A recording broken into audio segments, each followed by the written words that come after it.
For 19 seasons, fans crowned Janelle Brown the smart one, the logical one, the financial guru who kept the Brown family afloat while everyone else drowned in drama. She was supposed to be different from the other wives, the one who saw through Kody's manipulation, the independent woman who didn't need a man to define her worth. Viewers defended her in comment sections, shut down anyone who dared criticize her, and held her up as proof that at least one person in this family had their head on straight. Then came the season 20 tell-all, and suddenly the woman millions had championed started telling on herself in ways nobody expected. One Reddit user captured the whiplash perfectly when they wrote, "I feel bamboozled. I've watched this family since day one. I thought I knew the main characters of the wives, but Janelle has me puzzled." That post sparked over 400 comments from viewers experiencing the same unsettling realization. The financial guru facade, the independent woman narrative, the idea that Janelle was simply the reasonable one caught in an unreasonable family. All of it began crumbling under the weight of her own admissions. Some fans claimed they saw it from the beginning, that Janelle was always sneaky and very shady. But most viewers spent years cheering her on, celebrating every moment she stood up to Kody, every time she chose her kids over her husband's ego. The collective shock wasn't just about learning new information, it was about confronting how completely they'd been fooled by a carefully crafted image. What makes this revelation so jarring is the contrast between what Janelle presented and what the evidence now suggests. She positioned herself as the wife who worked, the one who understood money, the practical thinker in a sea of emotional chaos. But when you start pulling at the threads of that narrative, the whole mix of Janelle Brown, responsible adult, starts unraveling in uncomfortable directions. The question that haunted viewers after the tell-all wasn't whether Janelle had made mistakes. Everyone makes mistakes. The question was whether the entire persona had been manufactured from the start. And if so, what else about this family's story had audiences gotten completely wrong? The answer to that question requires going back to the very beginning, to how Janelle entered this family in the first place, and what that entrance reveals about her methods. Janelle coined a phrase that she aimed at Robyn, accusing the fourth wife of knowing how to give power to get power. Fans latched onto this criticism as proof that Janelle understood manipulation when she saw it, that she recognized the game Robyn was playing with Kody. What viewers missed, and what the evidence now makes painfully clear, is that Janelle didn't learn to spot that tactic from watching someone else. She invented the playbook. Before Janelle became Kody's second wife, she was connected to the family through Meri. Janelle was Meri's sister-in-law. Married to Meri's brother, the two women weren't strangers, they were family. And according to Janelle's own admission at the tell-all, she sensed during that time that she may have a thing for Kody, for her sister-in-law's husband. Let that sink in for a moment. Janelle sat across from her own family member,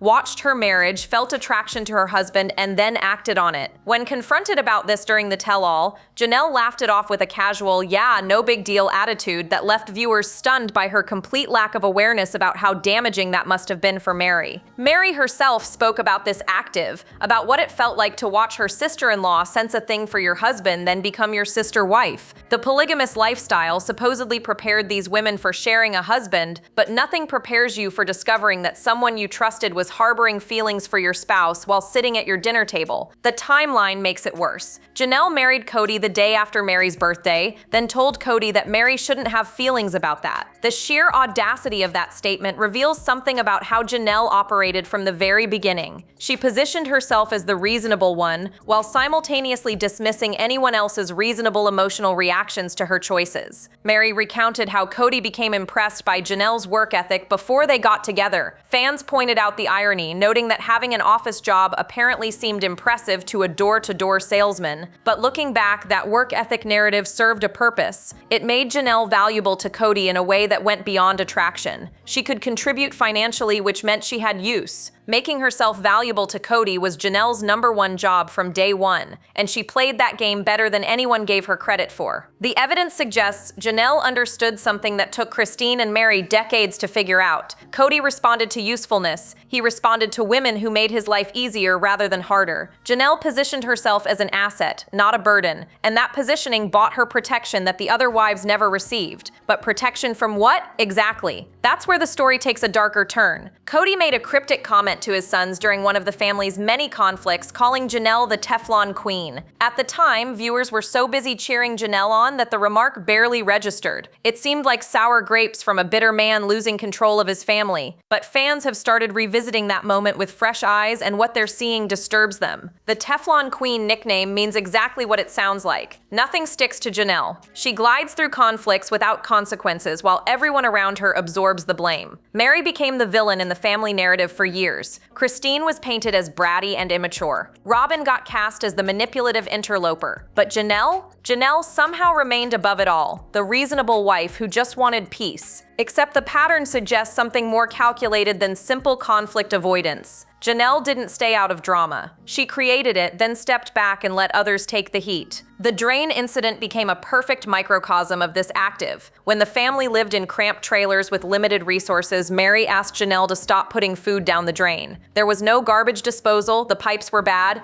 and every clog meant either expensive plumber visits or Meri spending hours using home remedies to clear the blockage. A reasonable request from someone dealing with a practical household problem. Janelle's response: she deliberately put more food down the drain as revenge, laughing about it while Meri struggled with the consequences. When Meri confronted her, Janelle denied doing anything wrong to her face. Then she went to Kody and complained that Meri was being mean and aggressive simply because Meri was exhausted from cleaning up after her. This pattern repeated throughout their shared living situations. Janelle would do something problematic, deny it when confronted, then reframe the situation so that whoever called her out became the aggressor. Meri spent years being painted as the difficult wife, the one with the bad attitude, the one nobody could get along with. Meanwhile, Janelle smiled at cameras and presented herself as the easygoing one who just couldn't understand why Meri was so hostile. The Teflon coating worked because Janelle understood something about perception management. If you never raise your voice, if you always appear calm and reasonable, people assume you must be the victim in any conflict. Meri's visible frustration made her look like the problem. Janelle's composure made her look like the solution. It was a masterclass in manipulation hiding in plain sight. Kody wasn't fooled, which is why he made the Teflon Queen comment. He'd watched this active play out for decades. He knew Janelle was no angel, even if he benefited from having her as an ally. The difference between Kody knowing and viewers knowing is that Kody had no incentive to expose her. Janelle backed him up, supported his decisions, and never made him look bad publicly. Why would he disrupt that arrangement? But the financial manipulation might be the most revealing piece of the puzzle, because it cuts directly against the narrative Janelle built her entire public persona around. During the Vegas era, when all 4 wives had access to TLC income and the family was earning more money than they ever had before, something troubling emerged in the financial dynamics. According to accounts that surfaced after the tell-all, Janelle was pushing to cut Meri out of the family money. Her justification? That her kids didn't have enough to eat. Think about the timing of this claim. The family was filming a successful reality show, everyone had income coming in. The idea that Janelle's children were going hungry while Meri somehow hoarded resources doesn't align with the financial reality of their situation. But the claim served a purpose. It positioned Janelle as the protective mother fighting for her children against a selfish sister wife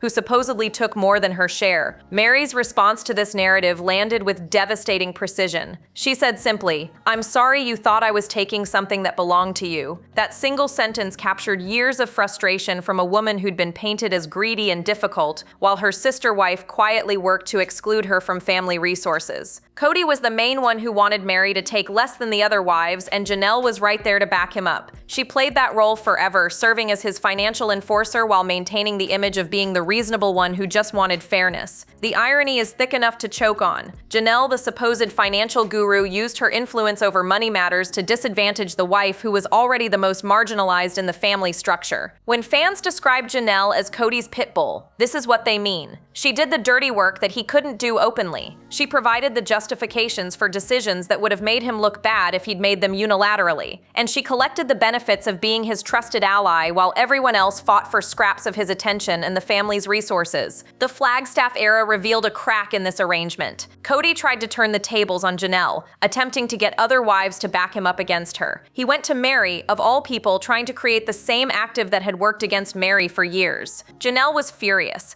not because the tactic was wrong, but because it was being used against her. She knew exactly how effective it was because she'd wielded it herself for decades. She just never expected to be on the receiving end. The parenting questions that emerged from the tell-all cut deeper than the financial manipulation because they involved children who never asked to be part of this family's dysfunction. From the very first episode of the very first season, viewers noticed something troubling. Logan Brown, Janelle's eldest son, was introduced in a way that made fans cringe. The term Daddy Logan appeared in Season 1, Episode 1, and audiences have never forgotten it. The parentification of Janelle's children was visible from day one, active, where kids take on adult responsibilities because their actual parents aren't handling them. Christine and the other original mothers filled in the maternal gaps with Janelle's kids until the move scattered everyone to different locations. The story about Savannah's hair became a symbol of this pattern. Apparently, Janelle didn't know to brush her daughter's hair for school. Christine handled it Monday mornings, dealing with whatever tangles had accumulated over weekends when Janelle was supposedly parenting on her own. Viewers started asking uncomfortable questions. What did Janelle do all those weekends for years? Just let the hair get knotted up for Christine to take care of? The answers pointed toward a mother who was present physically but absent in the day-to-day practical care that children need. The sister-wife setup made having children more suitable to her preferences, as one commenter put it. Janelle wanted to be a mother without necessarily wanting to do the work of mothering. The Madison situation raised even more concerns. When Janelle's teenage daughter was dating a grown man, where was the maternal guidance? Where was the protection? The family has never fully addressed this, but viewers who remember those early seasons recall the discomfort of watching a young girl navigate a relationship that seemed inappropriate for her age. Then came the rumor about international cutscenes, footage allegedly shown in markets outside the United States that never made it to American audiences. According to these reports, Janelle told Gabe and Garrison to move out for Kody. If true, this directly contradicts the narrative that Janelle chose her children over her husband. It suggests she was willing to sacrifice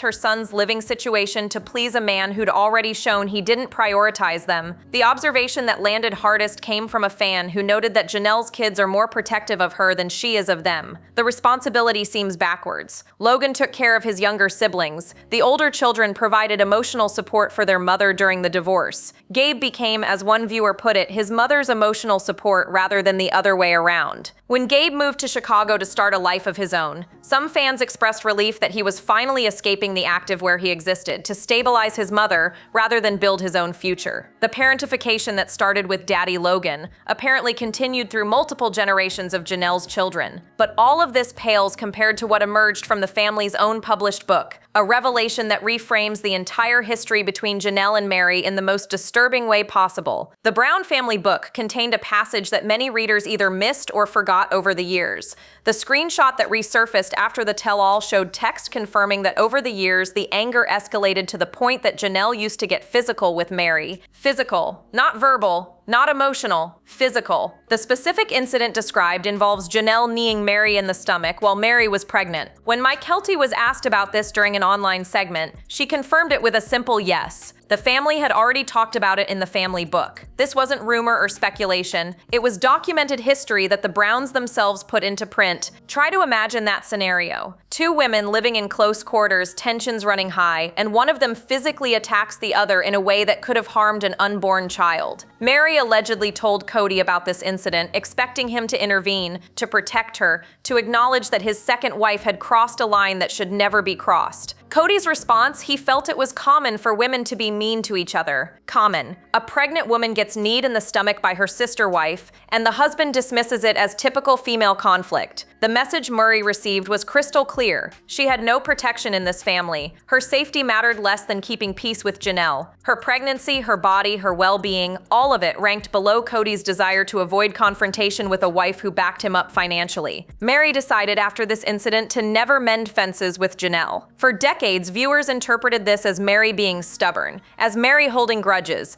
as Meri refusing to be part of the family in good faith. Now the context reframes everything. Meri wasn't being difficult. She was protecting herself from someone who had literally attacked her while she was carrying a child. The book also referenced that the physical altercations weren't isolated. Janelle used to get physical, past tense plural, indicating a pattern rather than a single incident. For years, fans blamed Meri for the tension in her relationship with Janelle. They assumed Meri's coldness came from jealousy or insecurity or difficulty adjusting to polygamy. They never considered that Meri might have been the victim of actual physical abuse from a sister wife who faced zero consequences. This revelation forces a complete reevaluation of every interaction between these two women that aired over 2 decades of television. Every awkward conversation, every visible tension, every moment where Meri seemed withdrawn or defensive takes on new meaning when you know she was sharing a family with someone who had hurt her physically during one of the most vulnerable times in her life. The comparison fans draw between Janelle and Robyn starts making uncomfortable sense when you examine how both women operated within the family structure. Janelle has revealed herself to be so much more like Robyn than I ever expected. One viewer wrote, "The observation landed because it identified something audiences had missed for years. Both women smile. Both women avoid talking bad about Kody publicly. Both women get giddy around him in a way that Christine and Meri never did during the later seasons. Most tellingly, Kody doesn't rock the boat with either of them. He challenges Christine, he dismisses Meri, he argues publicly with both of those wives and shows visible contempt for them on camera. But Janelle and Robyn receive different treatment. Kody handles them carefully, avoids direct confrontation, maintains relationships that look functional even when the family is fracturing around them. The reason becomes clear when you understand what both women provide. They validate him, they support his decisions, they make him feel like the patriarch he believes himself to be, rather than the dysfunctional husband the cameras reveal. Janelle was complicit in gaslighting Meri from the beginning, sneaking around behind Meri's back while pretending to be her friend, then entering the marriage and immediately working to minimize Meri's status. The Teflon queen and the favored wife were playing the same game, just at different points in the family timeline. Janelle secured her position first, establishing herself as indispensable before Robyn ever appeared. When Robyn arrived and began using similar tactics,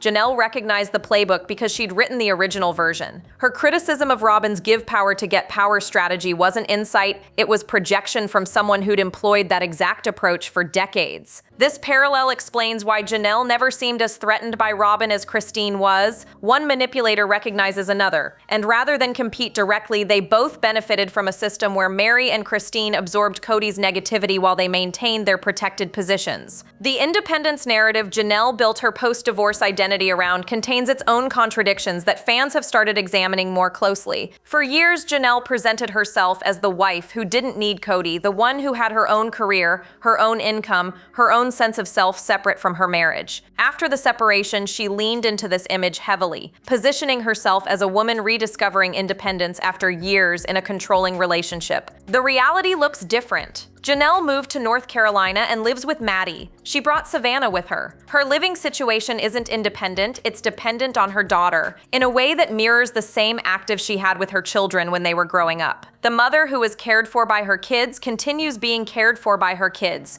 just in a new location. She's now selling life coaching on how to be independent, which viewers find laughably ironic given her actual circumstances. Janelle charges money to teach women how to find themselves, to live authentically, to break free from situations that don't serve them. The woman who stayed with Kody for decades, who backed up his worst decisions, who never developed the independent life she claimed to value, now positions herself as an expert on independence. Fans call it a scam, and their reasoning makes sense. How can someone who never demonstrated independence in her own life teach others to achieve it? The answer, of course, is that she can't. But the income opportunity exists regardless of whether the expertise is genuine. The David Woolley situation adds another layer to the analysis. Initially, Janelle showed no public animosity toward Christine's new husband, but lately, according to viewers who follow her social media closely, Janelle has been shading David more frequently. The shift suggests something about how Janelle processes Christine's happiness. Christine escaped the family and immediately found what appears to be a healthy, loving relationship with a man who adores her publicly. Janelle escaped the family and ended up living with her daughter. The contrast must sting, especially for someone who built an identity around being the more capable wife, the smarter choice, the one who had it figured out. The question viewers keep circling back to is whether Janelle would return to Kody if circumstances allowed. Many believe only her children's objection stops her from trying. She knows reconciling would damage her relationships with Gabe, Garrison, and her other kids who've distanced themselves from their father. The potential loss of their support keeps her in line. But the counter-evidence complicates this theory. When Maddie objected to Janelle meeting Kody for an apology conversation, Janelle went anyway. Her daughter explicitly questioned why she would go, and Janelle brushed past the concern. If she was truly choosing her children over Kody, that conversation wouldn't have happened. The fact that it did suggests Janelle's attachment to Kody runs deeper than her willingness to respect her children's boundaries. Everything audiences thought they knew about the Brown family requires reassessment in light of what the season 20 tell-all revealed. The hero they championed turns out to share more in common with the villain they condemned than anyone wanted to admit. The Jin situation at the tell-all perfectly encapsulated Janelle's approach to conflict. She claimed Meri's friend said things that Jin immediately denied. The story made no logical sense, the timeline didn't work, the motivations didn't track, and yet Janelle maintained her version with complete confidence. When confronted with the inconsistencies, she simply doubled down. It was obvious she was lying, fans observed, but she committed to the lie anyway. This pattern, stating falsehoods confidently and letting others prove them wrong while she faces no consequences, represents the Teflon Queen strategy in action. Even when caught, even when exposed, Janelle maintains composure and moves forward as if nothing happened. The coding that prevents anything from sticking continues working even when people can see exactly what she's doing. The life lesson that emerges from this entire situation extends beyond reality television into something universally applicable. People will tell you what they think you want to hear. They will paint themselves as picture perfect, as flawless, as victims of circumstances beyond their control. The truth always comes out eventually. People's true colors always show.